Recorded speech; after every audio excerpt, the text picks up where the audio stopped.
Okay, I've got you up here, Kimberly. I've got your two examples up here. Sometimes it's better to submit in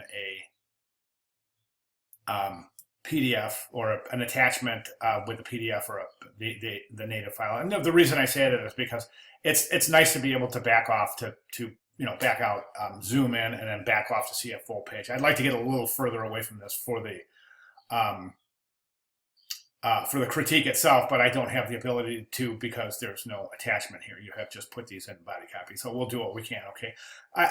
These are outstanding, really, really good job. I think typographically you've done a wonderful job. I think that you're not placing the image, the logo in some place. Like honestly, most students want to make the logo this big and put it front and center. And I think this is really nice placement, good cadence, as it were. This website here is not part of the Amethyst Bay style guide, so I would caution not using that logo, that website so close to the logo. Otherwise, if that was an acceptable presentation, it would be shown as such in the style guide. Okay, I think both headlines are good. I'm going to let you decide there. I don't like playing art director. I'm going to tell you what I see, and then I'll let you go ahead and make your decisions. This area down here, well, let's talk about the image. The image is front and center. The focal point is dead center. So what I'd like to see you do is move the focal point to one of the rules of thirds. If you're not familiar with rule of thirds, just go ahead and do a quick research. Rule of thirds to see where the focal point is most interesting in the composition and move the image accordingly. This centered logo here is up right from here down. All of your typography, I'm noticing you having is centered.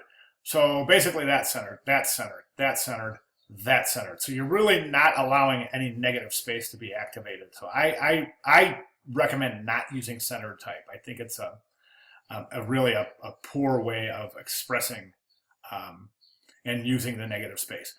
This down here, it's got too much color and too much pizzazz. There's just too much going on down here. Let's try to tone it down a little.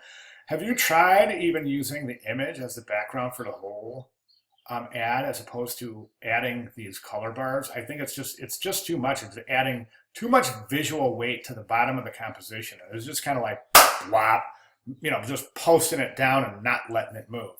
So that's my observation as far as all this color and these color bars and color backgrounds and color rules, et cetera, et cetera.